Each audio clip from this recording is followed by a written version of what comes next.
This is the Mobile Tech Podcast, brought to you by worldpodcasts.com.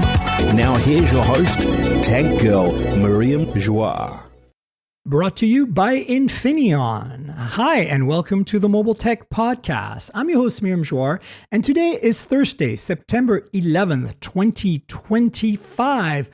And I've got the excellent Adrian Makowaichuk here from Infineon. Hi, Adrian. Welcome back on the show. It's good to see you.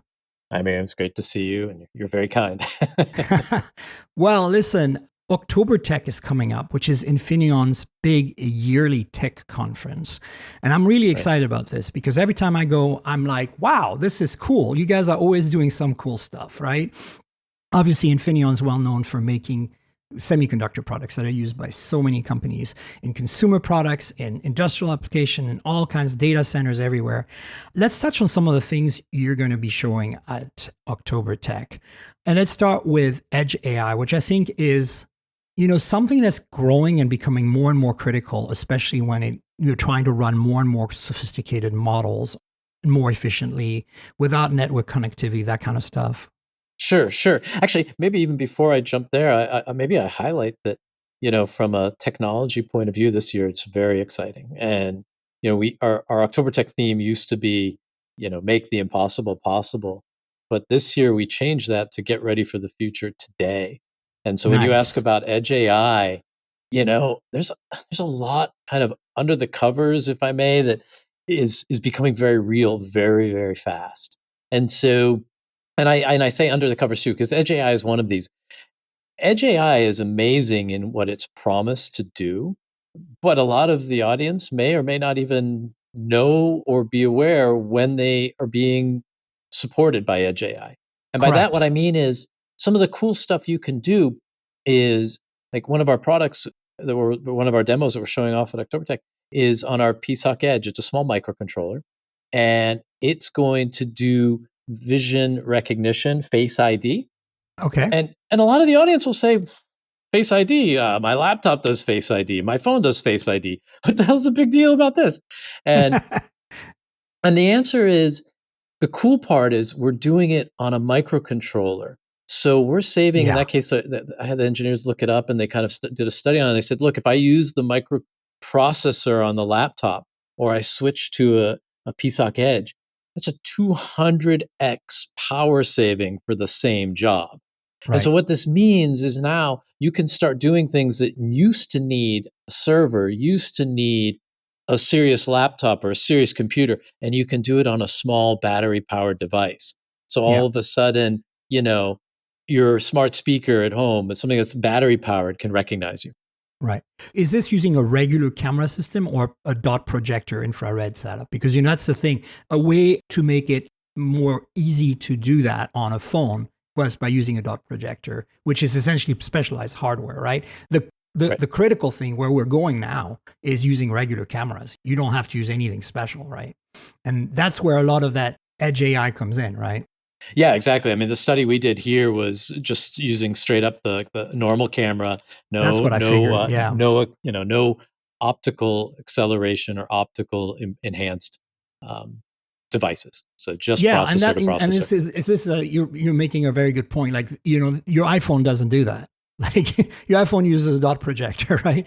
And I mean, granted, it's been doing it for years, right? So, but here's what's also interesting, kind of tying it in with some of the current technology. The Pixel phone that was launched a couple of weeks ago is one of the few phones that uses a regular camera to do that.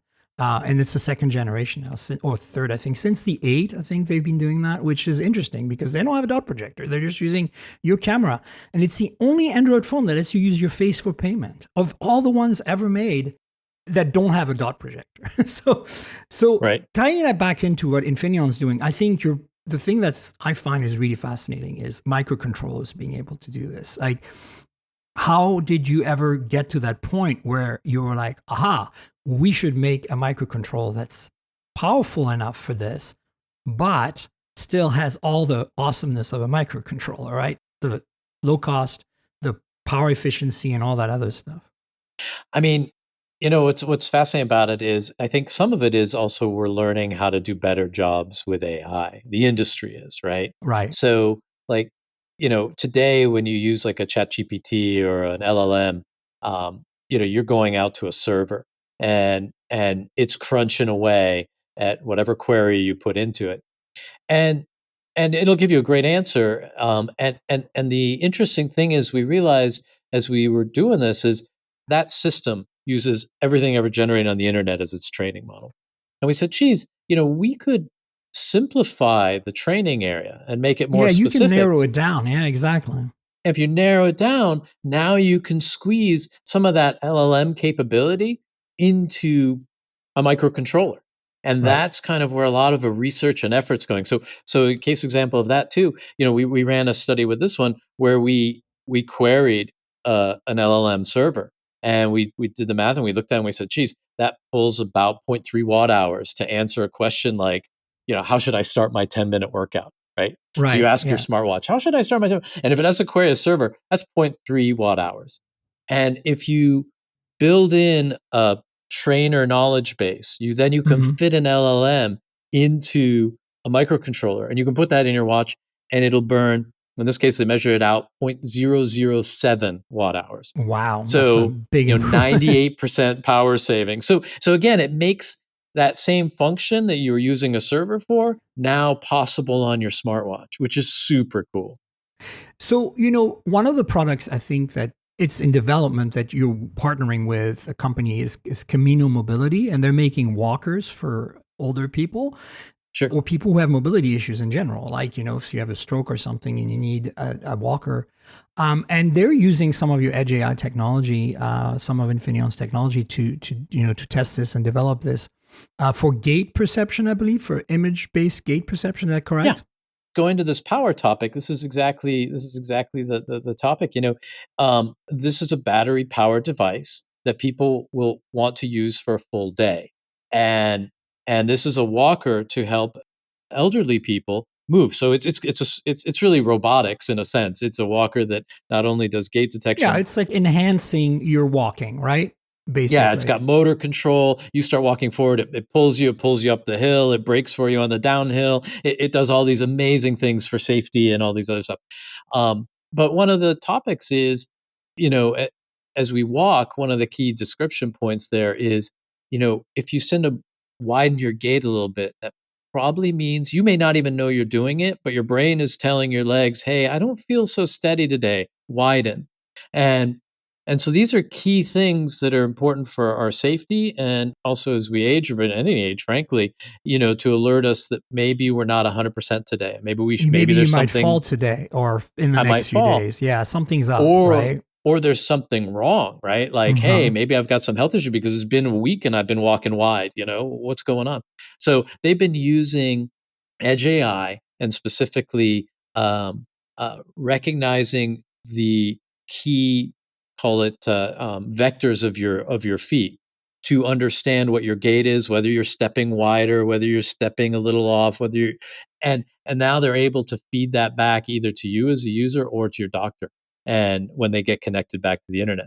Um, and so it's a pretty powerful combo. But again, for them, the big issue is they need to be local. They need to be operating when there's no Right. Wi-Fi available. You're on a cruise ship somewhere, whatever you're doing, they need to be Yep. working and they need power savings. They can't afford to Yeah. burn, I mean, they already have motors in there. Like those are going to draw a lot of current, right? You're trying to slow people down while they're walking. But you make a good point. And I think just to tie it in as a kind of consumer product, this talks to a smartphone over Bluetooth. The smartphone is used as kind of like a control panel and a display for the device, for the Sure. walker. And so that's how the data would get sent to your doctor saying, hey, something's up perhaps with the gait right now. So it doesn't happen in real time because the device doesn't have any connectivity, the walker, but it just accumulates that data, does the analysis locally, goes, something's up. Let's tell this to the phone app. The phone app, when it gets back to the internet, or if it's real time, if it's connected, it'll do it. But it doesn't rely on having a phone. If the person doesn't have a phone, it's okay. Their caretaker might be able to do that for them, right? Correct. Pretty cool. It is, and I think it's one of these growing areas where we're seeing this now in a lot of devices and a lot of our customer base where they're adding some of these features to things that haven't changed in years, and so we don't even think about it. We're like, oh, what could be changing in a walker, and so much. And that's true for a lot of these devices that people are working on. I mean, I think to me, the walker is kind of like the stepping stone towards the next, cyber thing that we all had imagined in our sci-fi future, which is like the exoskeleton, right? Like wearing a thing that makes you walk better or faster or lift things. And, maybe that ties back into another topic we wanted to talk about, which is robotics. Sure. Because, I want to talk about that a little bit. What, in terms of robotics, does October Tech bring to the table? Every time I go every year, it's like I'm like a kid in a candy store. Okay, I'm not gonna lie. It's like I go and I feel like I'm like at the science fair as a high school student, going, "Oh my god, this is the coolest thing ever!" Because you guys are doing the craziest stuff. So robots, obviously, come on, everybody loves robots, right? Except for the scary ones we're starting to see; those are a little weird. But And even anyway, those, they make blockbuster movies. So exactly. So what's happening on the robotics side? yeah, that is an exciting topic for Infineon. It's almost like we were built for robotics, and it may sound a little campy, but you look at what we do. We're number one in automotive, and we work on things like functional safety and these kinds of things. And robots, they're all about being like an autonomous vehicle. They are an autonomous vehicle. Indeed. So on the robotics side, we're showing off some of the latest things we're doing on functional safety specifically. And then, of course, in automotive, we worry about motor drives and we worry about motor control and all those kinds of things. That goes right into robotics. And then the other cool piece is like on the sensor side and even the edge AI side and these other topics. That's another area we focus. So, you know, uh, all of a sudden we get to use that and a lot of our stuff that we're doing for consumer and pull it also into this space and use it for robotics. So, some of the things we're talking about, like on a consumer side, like you wouldn't necessarily think of an automobile so much, but the machine itself, how strong is it grabbing something? Is it touching something? Is something close? And like we're showing off some of our CapSense technology, which comes out of user interfaces now and applying that to a robot, so it can say my hand is getting close. It's actually now touching. It's now touching hard.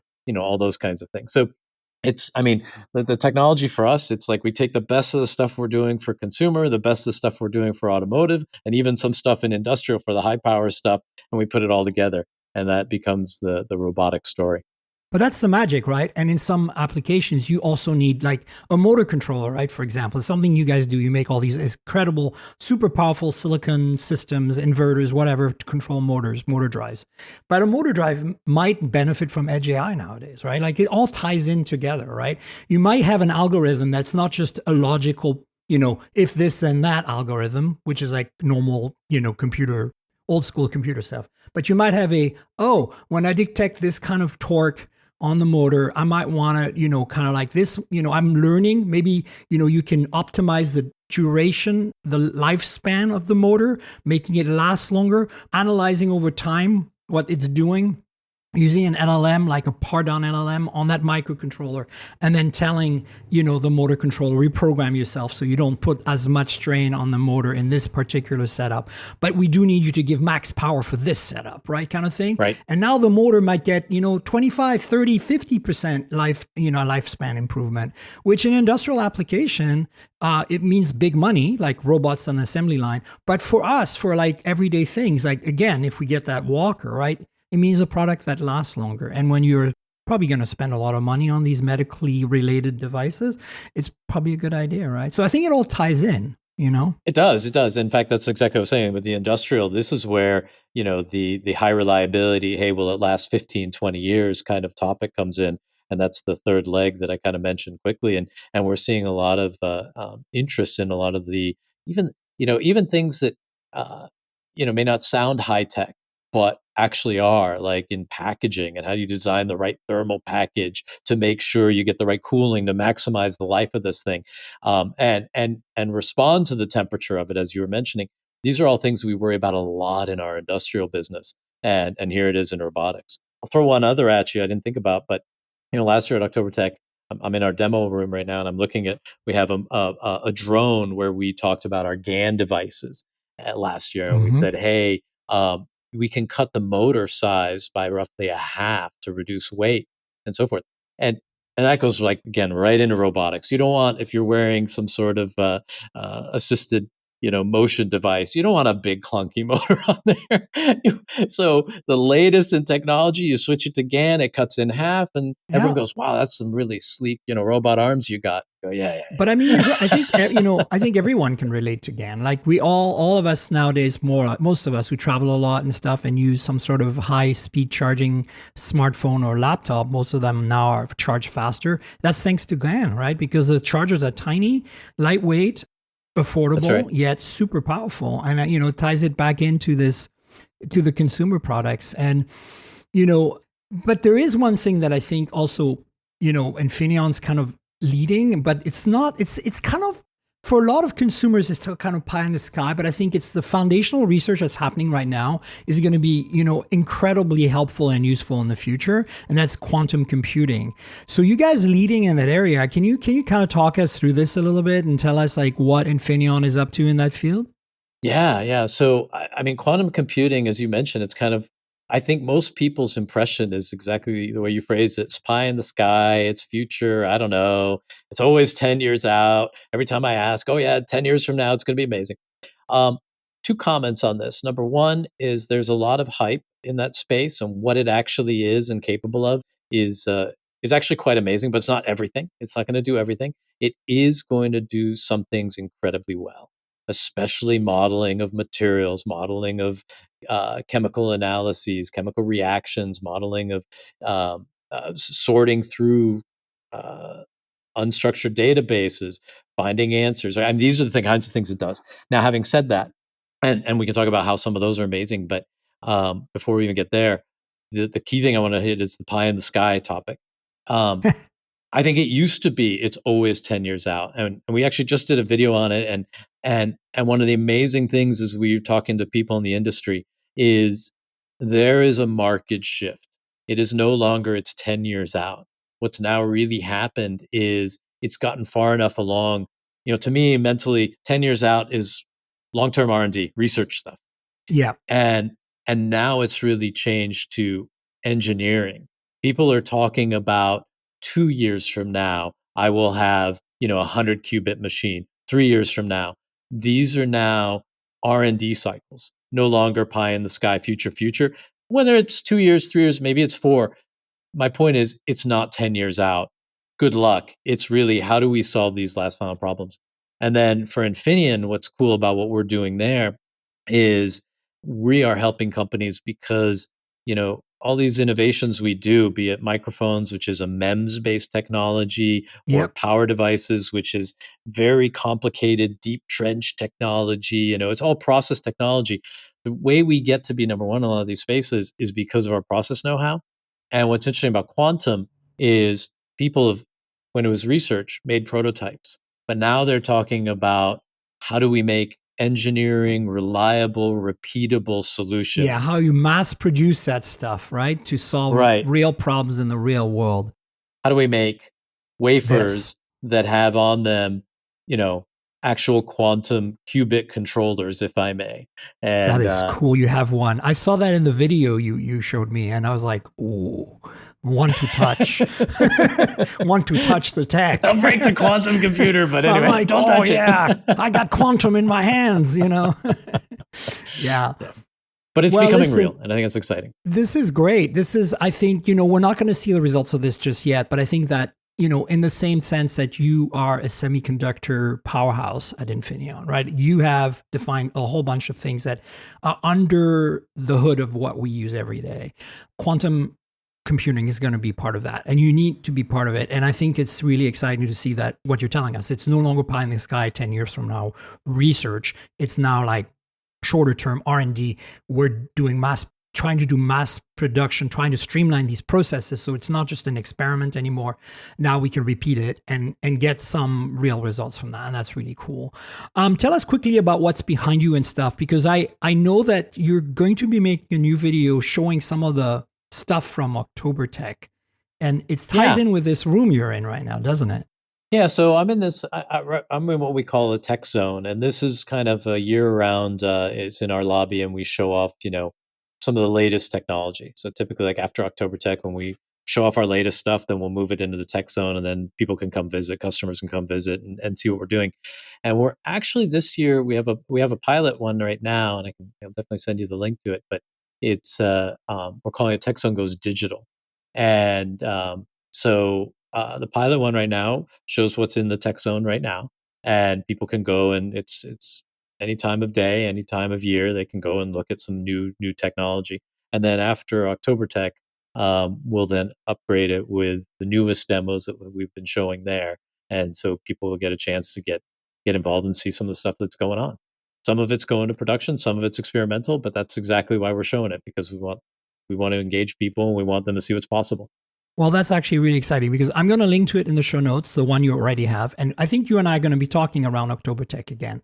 And then we'll put the updated link in the show notes. So folks, stay tuned.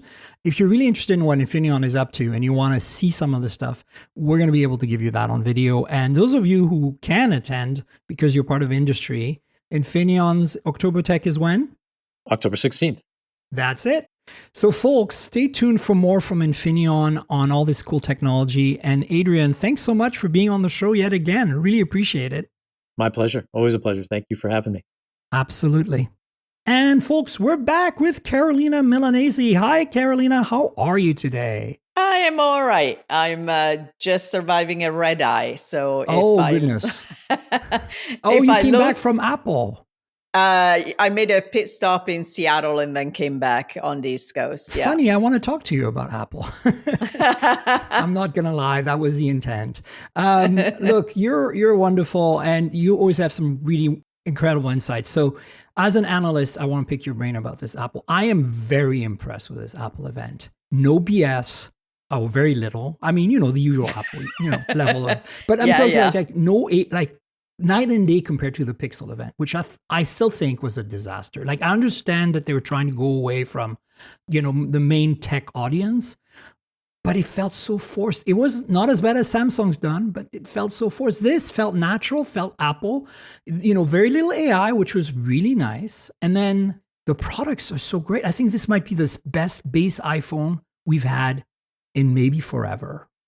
It's interesting that you bring up the Pixel event because I was actually a fan, and I know that I'm in the minority, but I do think that Google needed to do something a little bit more mainstream. And I think what they did well, and we can argue whether or not the kind of a live TV, kind of setting was the right one. But what I do think that they did very well was all the different age brackets and use cases that they hit on, right? Because with AI, to your point about Apple not talking about AI too much at their event, there's still a lot of education that needs to happen, and being able to give to consumer a real use cases that speaks to them, and what appeals to me is going to be different than what appeals to you or somebody else, right? And of course, for Apple, bringing it to this week, I think it is being thoughtful the way they talk about AI because they have to, right? They did overpromise, and they have admitted that they need more time to deliver a more personal Siri, which is fine. Consumers are still not kind of running to a store asking for AI first, right? They're still asking for battery life. Yeah, exactly. Right. Exactly right. And I agree with you. I think they did deliver a very strong portfolio that has, as always, a little bit for everybody. Yeah, no, I agree with you that in retrospect, looking back at it, the Pixel event wasn't as bad as I initially felt, but it's more, to me, it wasn't so much. I think you make some good points. I really do think that they nailed explaining AI to a whole group of people. I'm just not sure, like you're right about the TV show thing. That was a bit cringe. Fallon is okay. Like, he's a nerd, which I think is cool, but it just felt artificial. Like, it didn't feel, Apple makes it so seamless and just so confident and so like, Well, there is something about recording, right? But even when they did it live. It's a movie. They did it live and it used to be like that, which I kind of regret they don't do anymore, honestly. I know it's probably way less, maybe it's not less work, but it's way easier to control, right? And this is Apple's MO, right? But I think that I don't want Google to do, go back to what they were doing. Absolutely not. I'm just disappointed that at the end of the Pixel thing, I didn't feel like I wanted to get a Pixel. Oh, interesting. Even though I'm a Pixel user, and even though I felt that they did a good job by explaining the features, because it was so googly, right? Like they were so focused on the cloud, the software, the AI, not so like it's still a device. It still needs to be very personal. It still needs to be something physical in your hand. I see what you're saying. Apple really went there. They talked about the specs, even though some people are going to tune out and go, I don't know what that means. But they do it such that it's not overbearing, I don't know. It's just. So I think you just explained the difference business model of these two companies, right? Because although it's made by Google and it's Pixel, in reality, it is Google and it is about Gemini and it is about, so they were really selling Gemini and the services on top of it, not necessarily the Pixel, which is why maybe you walked away wanting the features, but not the device, if that makes sense. But with Apple, is all about the hardware. And that's what they were selling. And that's what I mean. Like, that's what I like better. Like, even though I'm not an iPhone user, I have an iPhone, of course, they send me them and stuff. But like, I'm not a main iPhone user. I feel like I like Apple's storyline better. It feels less dystopian, more real to me somehow. And it's sad because I feel like the Pixel 10 series this year is the best hardware they've ever made, with the best chips, with the best everything. Agree with you. And it's like you completely missed the opportunity to finally say, hey, we are an AI company. We do this cool stuff. Here is all the use cases. But by the way, this hardware is outstanding. And we've kicked butt.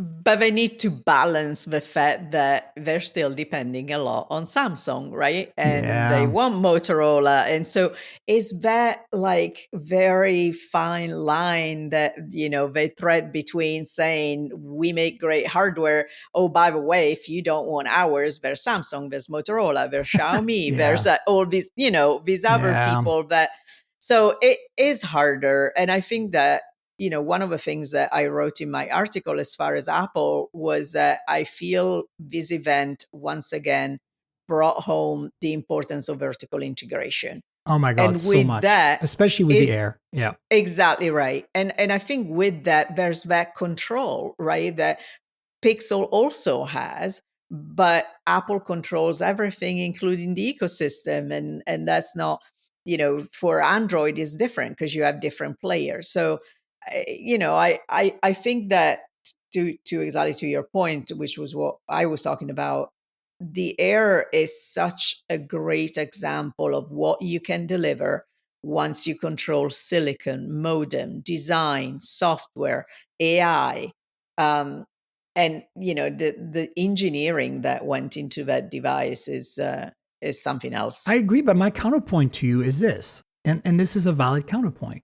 The S25 Edge kind of, in a way, stole the show by coming out first and really impressing all of us. I went into it thinking, okay, I wasn't anti it. A lot of people were, but I loved it once I used it. And I could get over the battery life because I know how to manage that. Also, I'm a longtime Pixel user. My battery life sucks to start with. So, I'm used to it, right? But that being said, I feel that like you look at them side by side, and in many ways to me, the iPhone Air is a miss. Like it's only 0.2 millimeter thinner. It doesn't have a bigger battery. We don't know exactly, right? But it lacks a camera. It lacks a SIM tray. It lacks millimeter wave. How is it that Samsung was able to do all of that in a phone that's barely thicker? And if you touch them side by side, other than the edges that are rounder on the iPhone and make it feel thinner, there is actually no major difference in size. So my question is, I think Apple's patting themselves on the back a little too much with the Air compared to the competition. I think we need to hold them accountable to that. Like, no millimeter wave, I understand, right? Like, I personally don't care. But I'm very still completely upset about the lack of SIM on the Pixel. Be. And I think that it's a slippery slope to go to eSIM globally. And we've actually heard a news item today that they've delayed the pre-orders in China because the Chinese carriers are not ready for eSIM. Yeah, I mean, we knew that China was going to be an issue, but if you look at Europe, people are so used to use eSIM I because know. of And I'm travel. not against it. I just think like let's keep the tray as long as we can. If you need to save some space, I understand it. But this on these kind of phones, it might make sense. But again, Samsung made a phone that's barely thicker, that has a SIM tray, has millimeter wave, has an ultra wide camera. Why, if Apple is so mighty, why couldn't they do that and add a telephoto? That would have been a trick, right? Well, I don't know because I with Apple is always not necessarily what you can do, but they make design choices as far as the portfolio is concerned and where the product fits. It is Cost it. $100 cheaper than the Edge. We have to give them credit for that. We actually have to give everybody credit. Samsung, Google, and Google and Apple for not Apple. raising prices on anything. Yeah. Kudos to that. Yeah. But yeah, I do think there is a question of choice, not necessarily that couldn't be done when it comes to the Air. And battery life has been such a topic of conversation. Let's talk about that, actually. Yeah, Yeah. I made the mistake to post a picture of the Air with the battery pack that Apple redesigned Mhm. for the Air. Over 1 million views on X. Nice. And the kind of yes, but like I swear, the I know kind what's of coming. comments, the kind of comments. Oh, what's the point? You might as well buy the Pro. Indeed, and there is one. Like you don't have to buy this phone, nor you have to wear the battery pack all the time, right? It's if you want the 40 hours of streaming, which is what the Pro gives you, then you attach the battery pack and you'll have that. Now, I'm eager to see, once I get it, how hot it gets and what, a day actually Yeah, means, right. Exactly. depending on the user. But, the battery pack is, in my article, I called it, like a safety net, like a Linux blanket.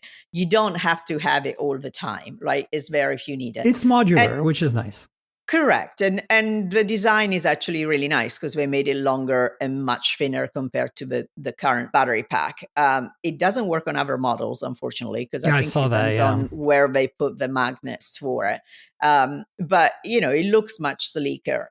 And it's a choice. And at the end of the day, you have a portfolio of products depending on what kind of user you are, whether you are, maybe you're not a power user and the day battery that you Yeah. get is enough for you. And to be fair, since I was making comparison with the Edge does not have Qi 2 magnets, and it does not have the ability to do that. So Right. that's not even an option for you. You need to have a cable, and it's a pain in the butt. So, Yeah. but I also want to point out to you that I feel that there's a missed opportunity for Apple, and it's also a missed opportunity for Google, and it's a missed opportunity for Samsung, and it's a missed opportunity for North American customers of not having silicon carbon in these phones. And I still do not understand this. We're 3 years into it, right? And, Honor was a pioneer in this, but everyone from the BBK group, former BBK group companies, the OnePluses and the Oppos and the Realmes and the Vivos, all the Xiaomi group. I literally have a half dozen phones here that are $250 to $350 mid-range phones sold not just in China, sold worldwide by Chinese manufacturers with 7,000 milliamp hour silicon carbon batteries that are thinner than the iPhone 17 Pro. Now, they're not flagships, right? But it's kind of like, why is it Apple?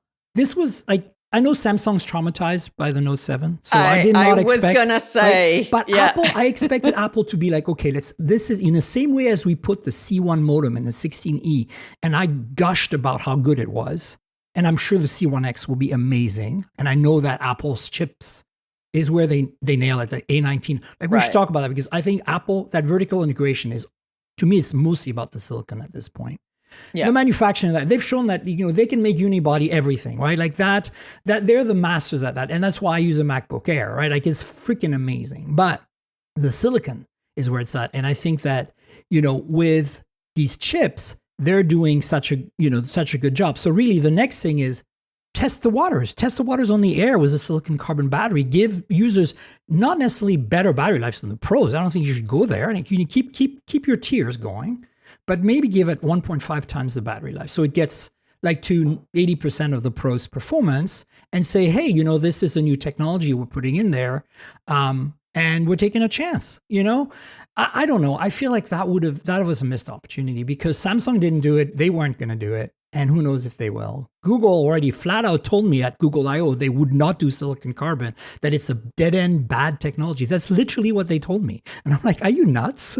Like, I think it's absolutely the future. I'm telling you, Carolina, I think as an analyst, you tell me if I'm wrong, but by 2028, every phone out there will be 7,000 milliamp hour battery. We're going to see flagships coming out in the fall from China with batteries like that. We're going to get 10,000 milliamp hour on mid-range and budget phones by 2 years from now, guaranteed.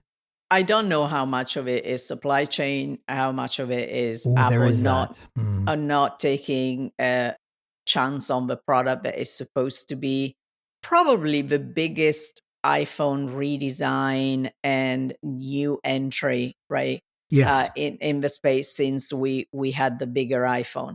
I think it might have been too risky, and I wonder if the supply chain is right and if all the testing turns out to be right and the risk is small, if maybe that's going to come with a foldable, because I do believe that the same as the Edge has been a stepping stone to the Z Fold 7, yeah. Exactly right. I think that the Air is a stepping stone to a foldable iPhone, which kind of gets me a little bit upset because I've been always arguing that Apple was going to do a foldable iPad before they did the foldable iPhone. I'm annoyed because I want them to do a flip phone. I want them to do the normal iPhone that folds in half, because I think there's no software to change other than the front screen. Like you could just have a normal iPhone experience when it's open. Yeah, and it's much less of a learning curve for the consumer as well, because once you open it, it's just a traditional phone.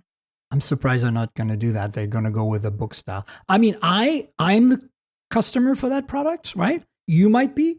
But I think that the average person out there, when I show them a folding phone, they are all over the flip. They're not all over the fold. Yeah, mass market foldable is a flip form factor. There's no question. But do you think that's because, again, supply chain? Because that's a big part of Apple's strategy, right? Like they're making phones in numbers that are so much bigger than the competition. Like when you look at Honor, right? Their numbers compared to Apple, right? Of course they can put silicon carbon in everything, right? And then same with these 7,000 milliamp hour mid-range budget phones. There are so many different models in so many different markets. They don't have to spin up quite the quantities of these particular cells. So I think that maybe the reason they're doing book style first, Apple, is potentially because they can't get the quantities of display that maybe that crazy display that has no crease that we're hearing about is so constrained that they're not going to be able to do more, right? Yeah, and it's economies of scale on some of the other parts, right, that are not dissimilar from a traditional candy bar form. So being able to leverage what they already have from a supply chain perspective. Also, in general, I think especially now, Apple has always been more of a prosumer, and so as enterprise becomes a bigger addressable market for them, and not, obviously from an iPhone perspective, they're already well established. But if you're looking at the Mac and how much the Mac now plays in enterprise, I think that thinking about more of the book style foldable gets them there. And then it's the ecosystem of applications as well, right? If there's somebody that is going to have dedicated apps for that form factor, is Apple. 100%. They might actually crack that category, right? Right. And that is big news, because even though I love my book style folding phones on Android, I rarely multitask on them in the way that, I can, because it's even just easier to open, full screen apps and just work with them. Every now and then I'll put two things side by side, but it's really rare. It still seems to be a hurdle, even on the best user experience, like the open canvas, for example, right? On Oppo and OnePlus. But back to the iPhones. So here's my quick take. I think the iPhone 17 is the best iPhone they've ever made. In my opinion, right now, if you buy an iPhone, this is the one you should buy. Nobody needs a Pro unless you're a professional photographer or videographer at this point. It's really clear to me. Also, it's porky. I haven't touched them. You have. But I looked at that Pro in videos next to the Air, and I'm like, I know that I didn't actually see a Pro next to last year's Pro, but because of the design of that milled piece of aluminum and that plateau, which I think the plateau makes it look thicker than it is. This word, I've been calling large camera pods or camera bumps on phones mesas before. I think they should go with mesa. It kind of looks exactly with that thing. Like it just looks like, it could be a mesa. But anyway, the plateau thing is interesting because it feels porky to me, and it's fine. It's a Pro phone, you go nuts, like a MacBook Pro, right? Like I don't need a MacBook Pro. I use an Air, right? But the 17 is fascinating to me because like they have done camera controls there, even though, I don't think they talk much about it because they know it's very controversial. People don't use some it, people yeah. either love it and they've completely adopted it, like Andrew Edwards, or some people do not care, and I'm in the do not care category, mostly because I don't think they did a good job.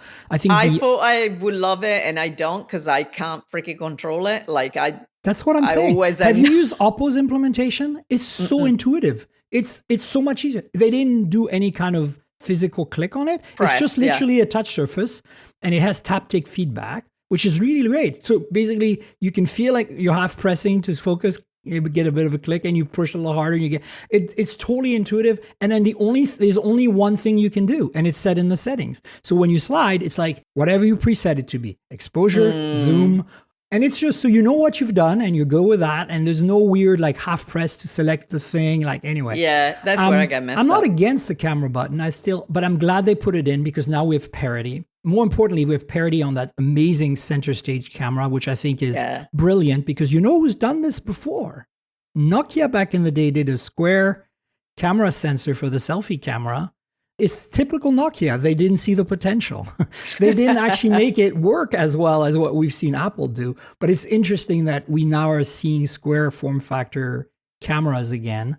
And the way they're doing it is brilliant. And I think it's going to be a game changer. We're going to see all the Chinese phones adopt something like that in the next year or two, 100%. 120 hertz, hallelujah. Oh my God, ProMotion. I didn't think Apple would call it ProMotion on that because Pro is reserved for Pro, and Apple's very, stringent about their Pros.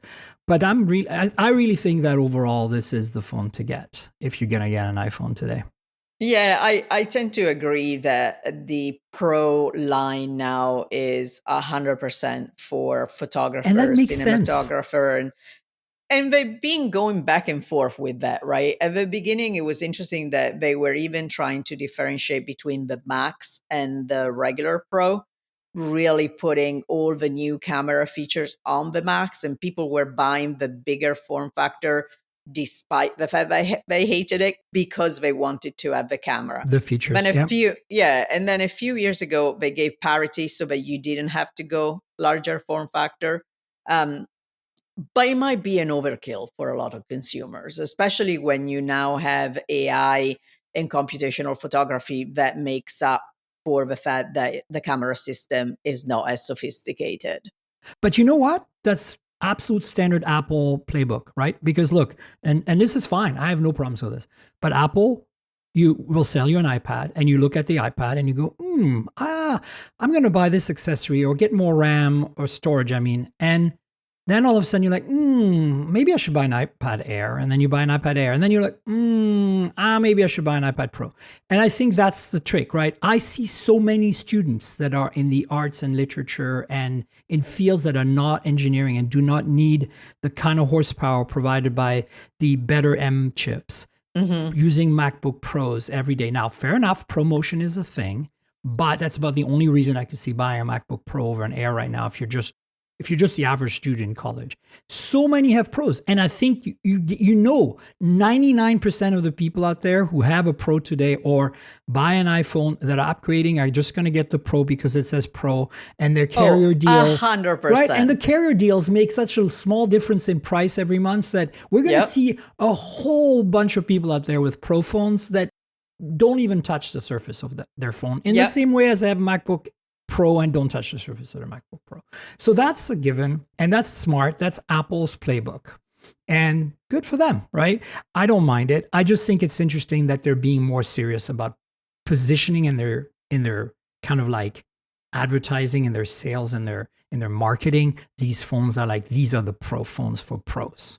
Yeah, if you're not a pro, you can use one, but we're really proing it. Like, Yes. Genlock? Are you kidding me? Genlock? Like, I had a little reel. David Immel was on the show last week, and we nerded out about phone cameras and the AI versus not.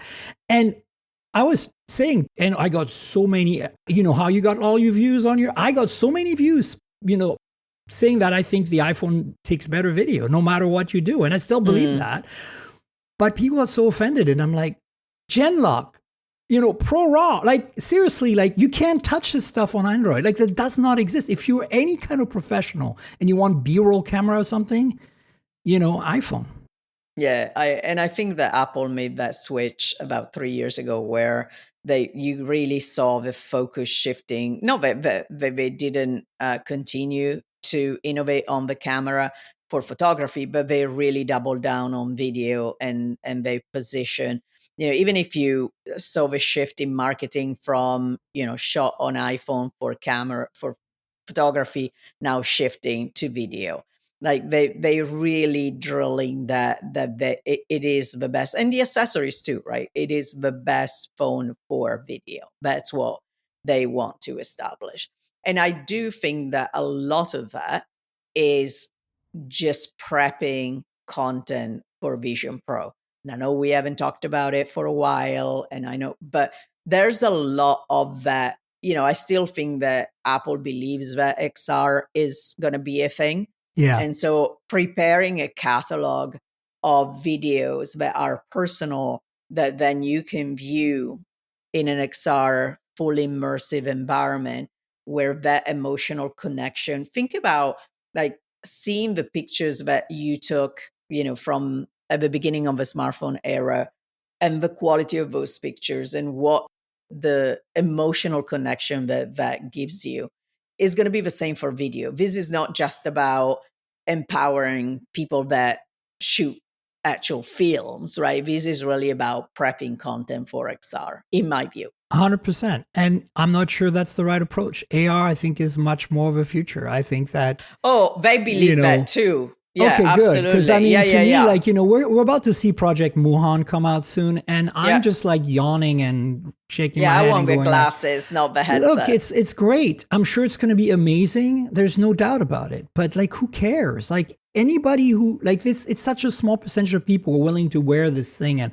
do sports with it and sweat in it and stuff. Like, oh no, like just give us some glasses that do the same thing. And I'm willing to wear some. Like, look at my glasses; they're pretty chunky. I'm willing to wear chunky glasses. Anyway, we could go down that rabbit hole, but here's what I think is also very important is, what you just said is exactly the difference between Google and Apple. Apple's like, we're going to make better hardware so that you can capture this 3D visual content, for the XR future, or 3D video in the first place, right? Because once we have two displays, it doesn't matter if it's XR, AR, whatever. But Google is like, oh, hold my beer. We're just going to do this in AI. We're going to take your old pictures from you took with your, Nexus 1 that are like, 5 megapixel, whatever kind of crap, overexposed and blurry. And we're going to fix them up, not only to not be blurry and be properly color graded, but then we're going to create completely new 3D videos out of that. Because, AI. And I think that's actually quite fascinating approach, because you saw them do that in their keynote for the Pixel, right? Yeah. Where they took an old photo and they fixed it up, and it works. I've tried it. It is pretty impressive. And not only do you have to not touch any controls and sliders and be a pro, you can just tell Gemini to do it, right? And so, of course, there's a whole thing that David and I talked about last week. Like, what is a photo? What is a video? Where are we going? Is reality blending with virtuality to the point where we don't know what's true anymore? Like I made the example last week. It was like a person living in the middle of the country, not knowing what a container ship looks like 10 years from now, because all they've seen is AI rendered or AI enhanced photos of a container ship, and it doesn't look like that anymore. Now it's kind of like iterated into its own little universe. And then you go to the coast and you see a ship and you go, wait, that does not look like a container ship. And so we all have different versions of reality. And that's what I'm worried about right now, right? But Apple is still in the hardware world. And it's also hard to think, because obviously, as you pointed out at the very beginning, Apple is such a great storyteller that they get fixated on certain things as far as, whether it is vertical touch on a Mac that we're still waiting for, or the fact that when you're talking about photography, they make a distinction, which I think is fair, between a great shot versus a great picture. One is the hardware that allows you to take the best picture. The other one is AI that allows you to fix something that you've taken without, maybe having an eye for what the best picture is. Correct. But in the process, if you think about even the erase function with Samsung, the smart erase is such a great functionality. I don't have to worry about waiting for people to get out of the freaking way so that I can take the picture of that landmark that I want, right? I take the picture and then I delete everybody. Apple is a bit more of a purist, and they argue, well, we don't want to necessarily change the picture so much that that picture is no longer representative of the moment. Mm-hmm. And so it is interesting because then obviously the skeptic is like, well, do they say that because they can't do it quite well yet? Or is it? And I think there's a lot of that even with AI, we're going to have to decide, are we re-rendering things? And certain things are funny because that are not real. One of the last thing I did with my pup who passed away last week was actually taking a still picture of her and then do the Gemini video with it. And I used it for International Dog Day, where she was saying something, complaining about the fact that she didn't even get a belly rub on that day, and it was supposed to be her day. And it worked amazingly, right? But the dog don't talk. Right. So but what if that is a human that does that?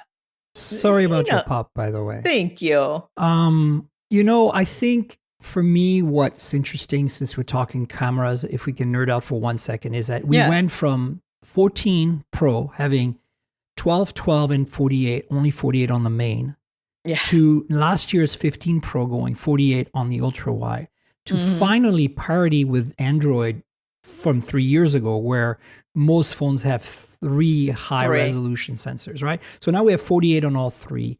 And I think this is really smart of them to go from 5x to 4x, because a lot of the Chinese phones have 2 telephotos now, 4 50 or 48 megapixel sensors in the back, where it's like ultra wide 1x, 3x, 6x, so that they don't have to jump as much from the optical quality 2x on the main sensor to the 3x.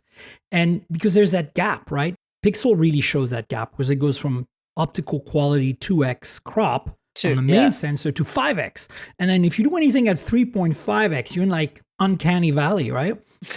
Whereas with like an Oppo phone that has a 3x and a 6x, you can do like, 2x and then 3x and then 6x, right? And so I think 5x is smart to go back to 4, and then to give us a optical quality 8x from that, without going crazy AI like the competition is doing, right? I think the crazy AI is really good. I think what Pixel did is great. I've got that on Oppo phones as well, and it works really well for certain things. And you can disable it, thankfully. That's great. And Pixel doesn't let you disable it, but they let you, select which one you want, which is also great. Yeah. But I think Apple will get there. It's inevitable. They need to compete. I just don't think they're ready. And also, they want to make it probably so that it works with text and it works with people, right? Which right now doesn't happen on these diffusion-based AI models that are generative AI for Zoom. So I think I'm very happy with the camera hardware on these phones, other than the lag. I really would think that Apple should have put an ultra-wide in addition to the regular, just because, there's Vision Pro support on all the phones. I mean, other than the 16E, which is fine. But overall, I think, I think it's a great lineup. And we haven't talked even about the watches. I think 5G on the watches is going to make a big difference in power consumption. A lot of people don't understand that once you can master the 5G universe, which obviously Apple has done with their C1 chips, because I'm pretty sure those are in-house chips in the watches fully, right? I don't think they have separate chips for the modem because it's highly integrated. We need to research. I think you're right. Yeah, but I need to look into it. But anyway, 5G at the kind of data demand level of a smartwatch is actually just going to be very short bursts of large amounts of data. And that is way more efficient than longer bursts of 4G data. Every modem engineer I've ever talked to has said to me that the reason that 5G is actually really significant for IoT is power consumption. And IoT watches are IoT devices essentially. So I'm happy with what they did in all the watches. I think the SE is really going to be the sweet spot for most people. And then, of course, the Ultra is Ultra, and they didn't change the price, which is good. And then, of course, the AirPods. I think the AirPods are going to be amazing, Yep.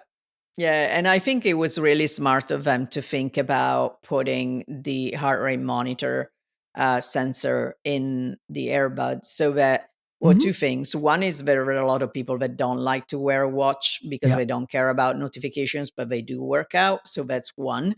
And if you think about the base that they have now of AirPods user being heavily skewed toward the base model, that offers a great opportunity for upgrade. 100%. And not to mention, now you have redundancy in sensors, so you can be more battery efficient. If you're wearing an Apple Watch and you're wearing the earbuds, you now have two sources of data for your heart rate sensing, and you can maybe turn off. It's actually three. So because they take each ear individual. Oh, there you go. So they take. Wow. So you have three. Yeah, you have three ways, and apparently they pick the best signal, so you have a more accurate reading. And that's what I'm saying. Like Samsung does the same if you're wearing a Galaxy Watch and the Galaxy Ring, where they complement each other and overall battery life improves and stuff like that. That's right. So for me, the proof will be in the pudding, which is the audio quality. I'm always picky. The AirPods Pros have always been okay to me, but not the best. And so, I'm also not heavily in the iPhone ecosystem. I'm mostly a Mac user, and so when I'm on a Mac, I can use headphones, and I tend to use like Sony noise canceling or the Nothing headphones that I have now or whatever I happen to have. But I've actually asked Apple to send me the earbuds for the first time simply because I haven't tried AirPods Pros in like 5 years or something. I don't know what they're even like anymore. Yeah. My biggest beef with them is actually the quality of the mic, which they redesigned. Yes. And so I'm really curious to try that. How it works for calls and stuff. Yeah. Yep. But look, I think this was a great product line. Like every year I often go like, missed opportunity here, missed opportunity. That could have been better. Why are you compartmentalizing things so much, Apple? And this year I feel like they didn't do any of that. Like I feel like the limitations on the Air are genuine for Apple, right? Like, the choices they make, of course they're going to go eSIM. It's Apple. No ports, no buttons, no, I get it. It bothers me, but I get it. I'm a little more annoyed that I can't buy a Canadian iPhone and get a SIM tray anymore.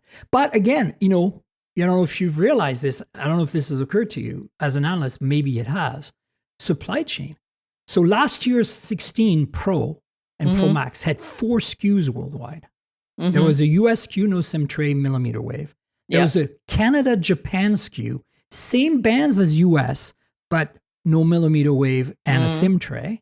And then there was a China SKU, of course, and there was, which does all the FDD and TDD stuff. And then there was a rest of world, which was Europe, Middle East, Asia, that is not China. And not Japan, right? And that was 4 SKUs. But now we have, I haven't checked this, but I think we only have 3 SKUs because hear me out. We have US, Canada, Middle East with no SIM tray and millimeter wave. We have rest of world, which has a SIM tray and no millimeter wave. And we have China, which has who knows what. Probably no eSIM, right? But my point is that for Apple is a major streamlining. Think about last year. They had to ship different phones to Canada than the US. Same geographical continent. Yeah. How annoying must that have been for Tim Cook in the back of his head? He must have been angry every day, right? Now he can say, oh, look at how optimal it is. We have the same in both Canada and the US. So I get it. I'm just going to have to get over it. But it's going to be annoying for testing because, like, look, here's the thing, right? Last time when I got the 16E, the C1 chip, I tested it. I got the Canadian model with the SIM tray, and I went down to the States, and I went to Seattle, and I popped the SIMs in. I was like, Verizon, let's go. Let's do some speed tests. Let's try it out in different locations. AT&T, let's go. Let's try it out. T-Mobile, let's go try it out. Right now, I need to beg T-Mobile to send me an eSIM. I'm not going to convert my personal T-Mobile SIM to an eSIM. Yeah. Not happening. I'm on a Pixel 10 Pro XL now from Canada with a SIM tray. Yay.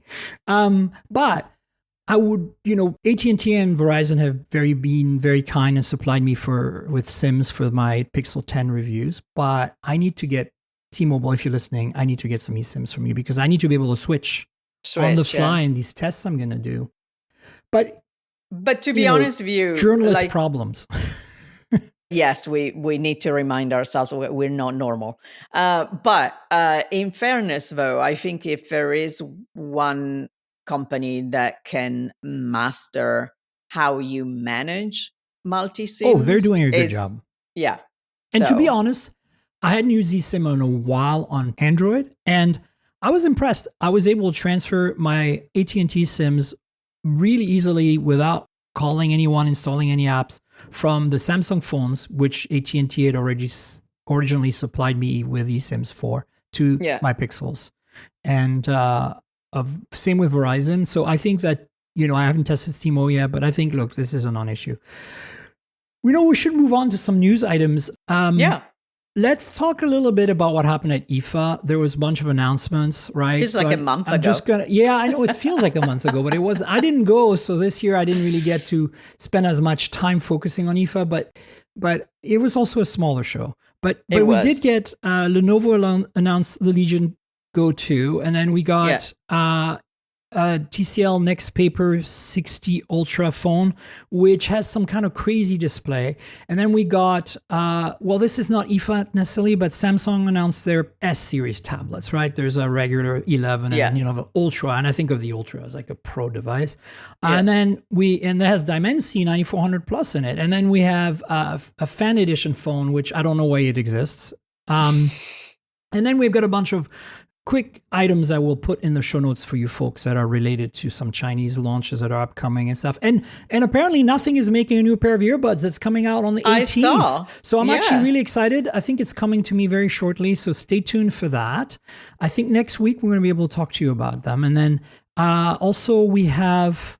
there is a phone from Xiaomi, the 15T series, which is like their TikTok cycle on their flagship. They make the numbered and then the numbered T version, and the T version is like the cheaper flagships for the year.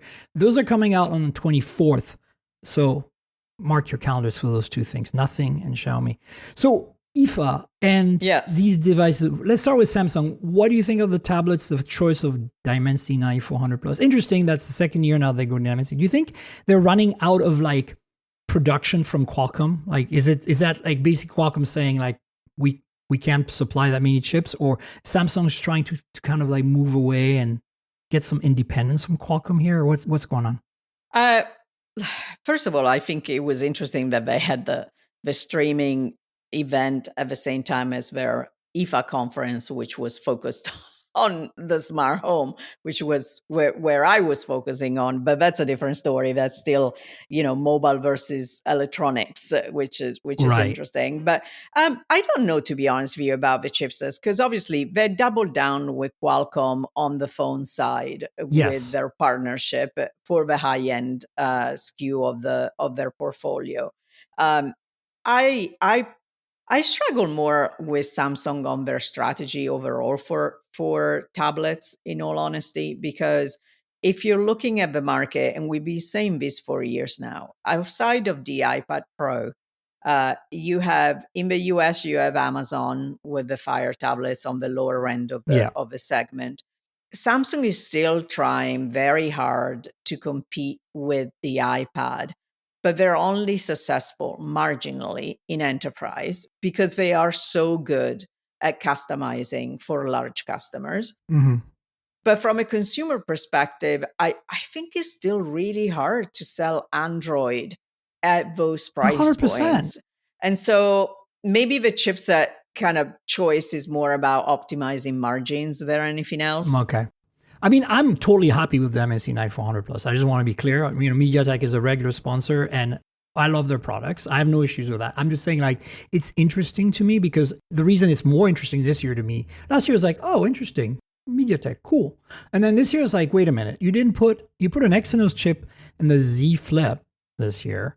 You didn't go Qualcomm on the Z Flip, and now you're not going Qualcomm. I thought it was a one-time thing. They were testing the waters, MediaTek last year, and they were going to go back to Qualcomm on those tablets.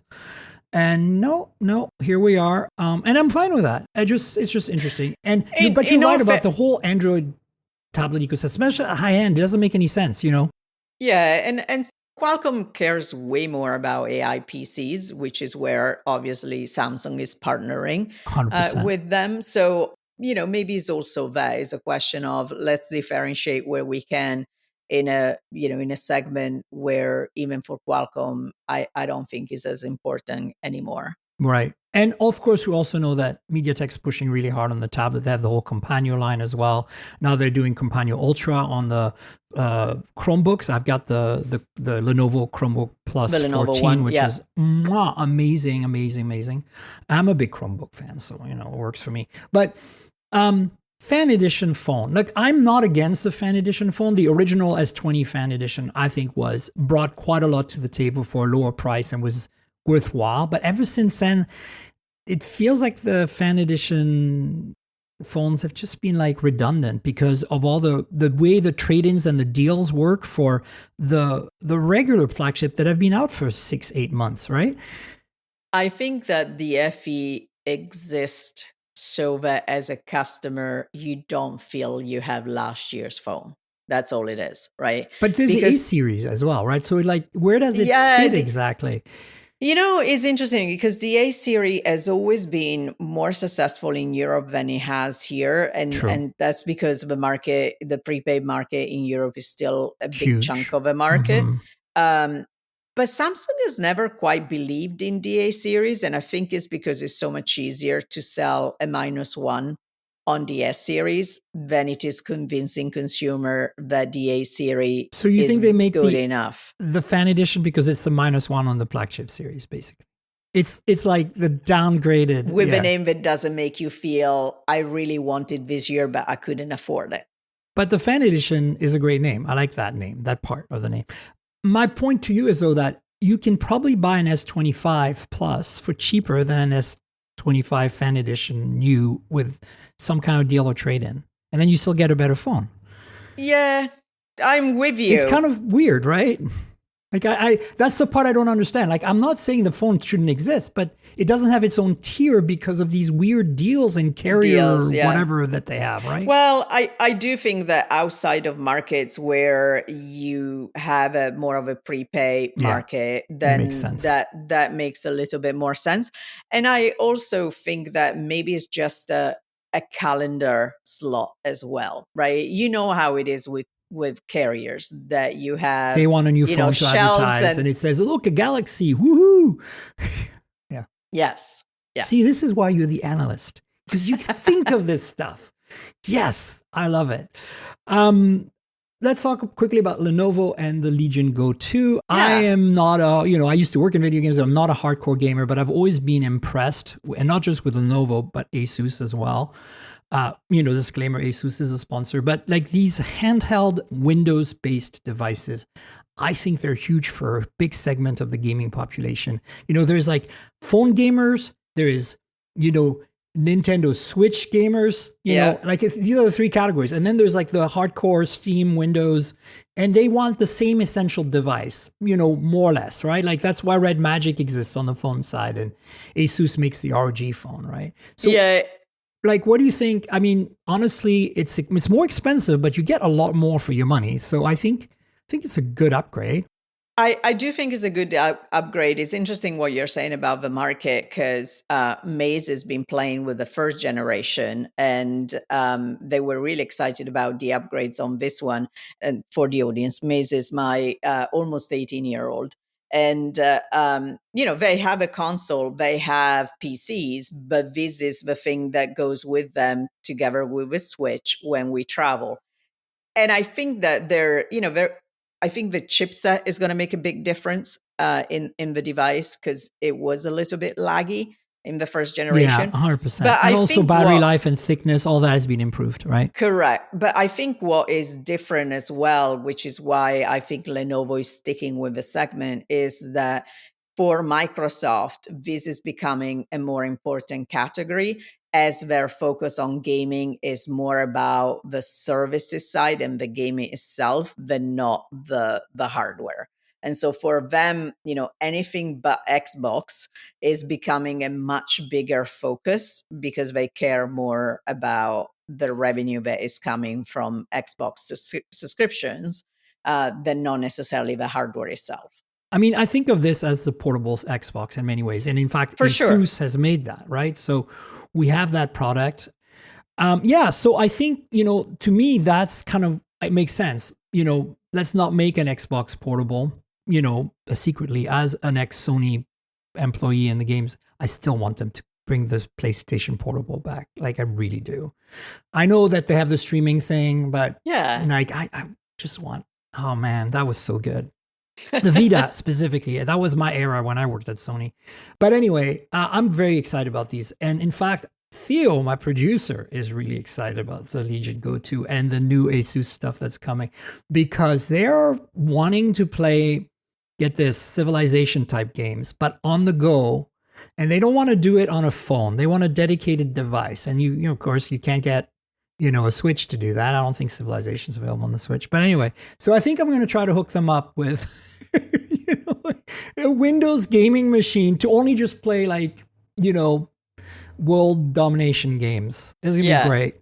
And so, I'm excited about Lenovo does some cool stuff. I really like their products, so I'm happy with this.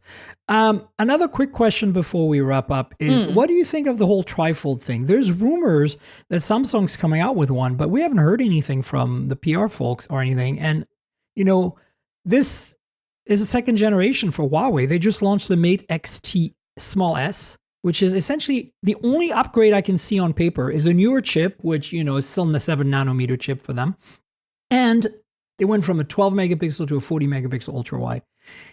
And of course, it's still super expensive and super cool and super incredible and wow. But do you think Samsung's going to do something this year still? And do you think it's going to be China and Korea only? Because I feel that's where we're going. They're going to test the waters. I mean, it would be a very smart move if they did, right? They're going after those markets where people have already made moves. I don't think that anybody outside of those markets is necessarily screaming for them. If you're looking at the overall size of a foldable market, it's still, so to the point we were making earlier, is so much dominated by the flip form factor versus the fold form factor that doing a trifold now, it would be, to be honest with you, just a technology statement, not necessarily a revenue opportunity. So going out in markets where they can show up and show their capabilities and their superiority on some side, if you're looking at the screen, is a good thing. And if it doesn't work, it's not going to be as important as if they come out in the US and it doesn't work out. Yeah, no, I feel like, it's like you were talking about the tablets earlier. I feel like Samsung primarily makes the S series tablets because they need an iPad Pro competitor. Sure. Otherwise, it looks bad for them. Like, I think the higher ups in Korea are like, we must have this product. And there's never any thought given to, do we need this product? We do not need this product. In my opinion, I don't think you need a pro level Android tablet. Go buy an iPad Pro. It's way better, right? Like, I hate how people are so invested in their ecosystem. Let's be more platform agnostic. I'm an Android user on a Mac. It's perfectly okay. My life is not miserable. I am happy as a clam, okay? Like, I have the best of both worlds for me. Your best of both worlds might be an iPhone and an awesome Lenovo PC, right? Laptop. Like one of those Qualcomm Snapdragon awesome laptops that I have. But here's the thing, right? I feel like that with this trifold, that's basically why I think it's going to happen. And that's why I think it's only going to be Korea and China. Because they're not going to take the risk in the US. And also, they want to perfect it. Remember, I think they've learned from the original Fold, right? The original Fold. Oh my God, wow. Oh, for sure, I agree with that. But I also feel, from a market opportunity perspective, in the US right now, the XR and then the glasses are going to be a bigger revenue generator for them and a bigger partnership product with Google. I do think that if everything works out in, if they do bring China and Korea only. And I don't even know if it's going to be China, because generally Samsung has not been particularly attentive to the Chinese market, right? They haven't done very many kind of Chinese only No, but if you remember, they features. did the Z Fold 6 special edition. Remember, in between the Yes. Z Fold, and that was China or Korea first and China, yeah. right? But if that works out, I think that we will see the trifold here when Next year or 2 years when from Apple now. comes out with the foldable. So there's like Right. Apple has the foldable, we have 3, so we're still ahead. That would be so Samsung, yes, indeed. Quickly, just want to mention a couple of things for the audience. So this TCL Next Paper 60 Ultra the Next Paper technology is an LCD IPS display that has some very, very fancy etching on the glass, kind of like what Apple's doing with their Pro monitors, where they etch the glass so it's not reflective. But it goes a step beyond, because I think TCL is leading in this area, where it really does look like e-paper when they turn the display black and white, and they're able to reduce power consumption as well. And this is not new, but this particular phone has the latest of this technology, and apparently it's stunning to see in person, both in color and in e-ink mode. And because it's not e-ink, it refreshes much faster. You can watch videos in black and white if you want, but you still get that really nice non-eye strain experience for reading books and stuff. And there's a switch on the side of the phone that switches between them. But what's cool about this phone to me is that TCL is finally not doing just budget G series like Moto G type phones anymore. They're actually going for the mid-range with this. There's a periscope telephone on this phone. There's a better chipset. It seems more premium, but it's not coming to the US. So I'm hoping to get my hands on one because I want to try it out, but stay tuned for that. The other thing you should stay tuned for and make fun of, because it's kind of funny, it's very Chinese, is the Vivo X300 series is coming soon, because it'll probably come alongside the Dimensity 9500. But they're kind of comparing their camera plateau to the iPhone 17 Pro camera plateau in this kind of teaser, which is really hilarious. So check out the links in the show notes for that. Let's wrap up, Carolina. Do you want to tell folks where they can find you on the internet, your various social media presences, tell us about creative strategies and all that? Sure. Well, you can find a lot of my writing on the tech side of things on creativestrategies.com. You can find more of sustainability and ethics and the impact of technology on society on my new Substack under my name. And on social media, I am Caro, Caro _Milanesi, Milanesi, across all of it. And go and take a look at my podcast called TEQ, as in Technology, Emotional Intelligence. Yes, and definitely read up on the Apple announcement. I will link to the creative strategy story that Carolina wrote, and follow her on all the socials. Really great content. Really awesome. Oh, thank you. I appreciate you. And folks, you know where to find me on the internet. I'm at Tankgirl, TNKGRL on all the platforms. So find me everywhere. Mostly I'm active on Blue Sky and Threads and Instagram, but I'm also on TikTok now, for better or for worse. And it's interesting, I have to say. I'm not watching it at all. Like, I'm literally go to the app and go to my tab to see my stuff and respond to comments, but I'm not getting sucked in. Okay, never happening. It's already bad enough out there. But, comment and respond to this podcast with your thoughts on social to both of us. If you are here for the first time because Carolina brought you here, please subscribe to the podcast. We're on all the major platforms. mobiletechpodcast.com will take you there if you can't find us easily or whatever. And then there's a YouTube channel, youtube.com/mobiletechpodcast. I post some shorts that are chunks of the podcast, some slightly longer chunks of the podcast there too, and some unboxings and hands-ons and review videos. So you know how YouTube works. Like, subscribe, tell your friends, click the bell, all that good stuff. Comment. And then Patreon, if you want to support me, patreon.com/TNKGRL, just like my handle, which is like Tank Girl without the vowels. For $5 a month, you can get weekly an episode a day in advance. That's the trick. $5 a month, weekly episode a day in advance. And what you get is the video version. You get to see us, maybe hold some devices up, and we don't have our iPhones to show you yet. So unfortunately not this week, but maybe next week. And then, you get a bit more content if I go over time and stuff like that. So consider helping me out if you can. Patreon.com/TNKGRL. And finally, I want to thank our sponsor, Infineon. Infineon Technologies is a global semiconductor leader in power system and IoT. Their team supports digitalization and decarbonization for various systems, including automotive, AI, power, and IoT. And Carolina, thanks so much for being on the show yet again. Good times. Oh, thank you for having me. I always enjoy it. Absolutely. We'll definitely have you on again in the future. And folks, we will have a show next week with iPhones. So stay tuned for that. Until then, cheers, everybody. This has been the Mobile Tech Podcast with Tank Girl, proudly presented by worldpodcasts.com. You can visit us online at mobiletechpodcast.com.